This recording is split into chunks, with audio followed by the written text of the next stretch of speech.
गवार जेठानी मॉडर्न देवरानी। अर्पिता की शादी राकेश से तय होती है जो एक सरकारी नौकरी करता था। अरे चाची, अर्पिता इतनी सुंदर, पढ़ी लिखी और मॉडर्न लड़की है, फिर कहाँ आप इसकी शादी ऐसे घर में कर रही हैं? अरे लड़का सरकारी नौकरी करता है, इंजीनियर है, खूब कमाता है, खूब मेहनत की है लड़के ने इस नौकरी के लिए। अर्पिता भी राकेश को पसंद नहीं करती थी, लेकिन पिता ने हाँ कर दिया तो शादी के लिए मन मारकर तैयारी कर रही थी। हाँ माँ, चाची ठीक ही तो कह रही हैं। पता है मेरी सहेलियों के पति कितने मॉडर्न हैं? अरे देख बेटा, तू मॉडर्न है ना, वो पढ़ने लिखने वाला गांव का होनहार लड़का है, तू जैसा रखेगी रहेगा। अब तक कोई उसकी केयर करने वाला नहीं था, है तो सिर्फ एक भाई भाभी और माँ पिता तो गाँव में ही रहते हैं। अर्पिता का मुंह बन जाता है। वो पिता के फोन से राकेश का नंबर लेकर उसे मिलने के लिए बुलाती है। आज तो मैं से साफ साफ मना कर दूंगी, मुझे नहीं करनी शादी। शक्ल देखिए, ना कपड़े पहनने का तरीका है ना बोलने का। अर्पिता राकेश से मिलने जाती है। अब क्या हो गया, आपने मुझे अर्जेंट मिलने को बुलाया, सब ठीक तो है ना? हाँ सब ठीक है, पर मैं आपसे कुछ कहना चाहती हूँ, आप ना इस शादी से मना कर दे। राकेश की आंखें अर्पिता की इस बात से लाल हो जाती है। वो रोंदे गले से कहता है, लेकिन शादी की सारी तैयारियां हो गई हैं, मैंने आपके साथ एक अच्छे भविष्य का सपना भी देख लिया है, ऐसा मत करिए प्लीज। माँ पिता के अलावा मैंने किसी को दिल से अपना माना है तो वो आप ही है। देखिए, मुझे आपसे कोई समस्या नहीं है, लेकिन आप मेरे जैसे नहीं है। मैं मॉडर्न लड़की और आप, मैं आपसे वादा करता हूँ, जब तक आपके लायक नहीं बन जाता मैं कभी आपसे बीवी का हक नहीं मांगूंगा। अर्पिता राकेश का प्यार देखकर पिघल जाती है और शादी के लिए हाँ कर देती है। दोनों की शादी हो जाती है, लेकिन शादी के बाद राकेश की भाभी, जो कि पूरी देहाती थी, राकेश उठ, जब पानी भर कर ला और तेरी बीवी को बोल के चूल्हा लगा दिया है, रोटी बना ले। क्या है ये सब, और तुम्हारी भाभी इस तरह चिल्ला क्यों रही है? क्या करूं, भाभी ही खाना बनाती है और मुझे पढ़ने के लिए इस घर में रखा तो मैं घर का सारा काम कर देता हूँ। अब तुम आ गई हो, अपने तरीके से देख लो। ये मकान तो तुम्हारे पापा ने बनवाया था ना शहर में, ताकि बेटा पढ़ाई कर सके। हाँ, पर भाभी ही पूरे घर में रहती है। ठीक है, देखो अब। अर्पिता बाहर जाती है। सूट पहनी अर्पिता को देखकर जेठानी का पारा हाई हो जाता है। शहर की हीरोइन, यहाँ ना चलेगा ये सब, समझी? साड़ी पहनो साड़ी, वो नारंगी वाली निकाले हैं तुम्हारे लिए, जिसमें हरे रंग का फूल बना है, और सीधे पहुंचो रसोई में। मेरे आगे नहीं चलेगा ये सूट बूट का नाटक, समझी? देखिए भाभी, आप बड़ी हैं, आपने राकेश की पढ़ाई में मदद की, लेकिन ये मकान इनके पिताजी का है तो मैं अपना पोर्शन अलग कर रही हूँ। मैं आज से आपके साथ नहीं रहूंगी। जेठानी का तो मानो पारा ही हाई हो जाता है। और आज तक कैसे नहीं रहेगी? हाँ, और कौन बोला कि राकेश अलग हो जाएगा? वो अपने भाई के बिना नहीं रहता।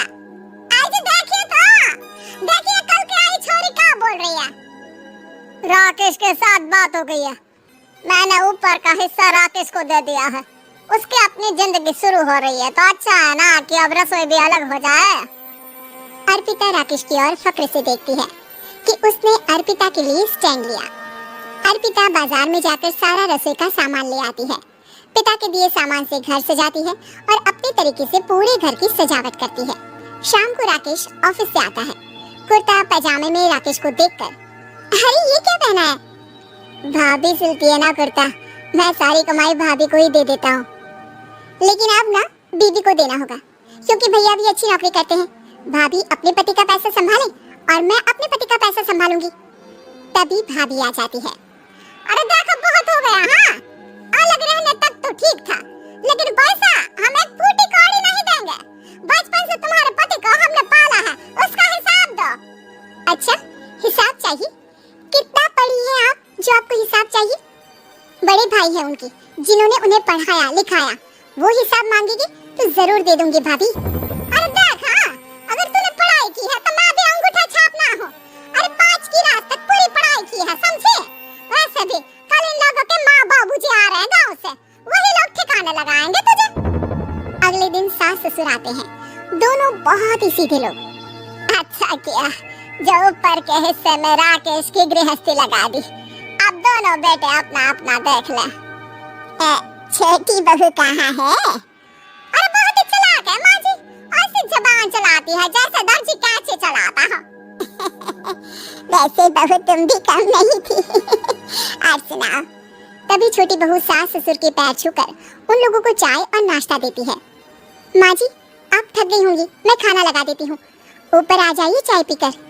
अरे बस बस, यही रहेंगे वो, क्योंकि बड़ी बहू मैं हूँ। हमेशा से इनके माँ बाबूजी मेरे पास ही आए हैं।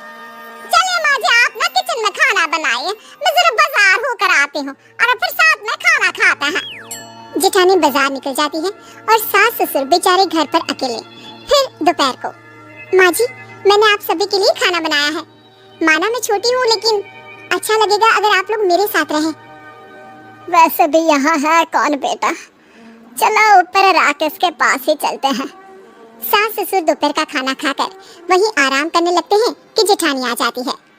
अरे वाह, ये तो वही बात हुई ना, कल की आई को पूरा परिवार और हम अकेले के अकेले। भाभी देखिए, परिवार में प्यार से रहा जाता है, ना कि चालाकी से।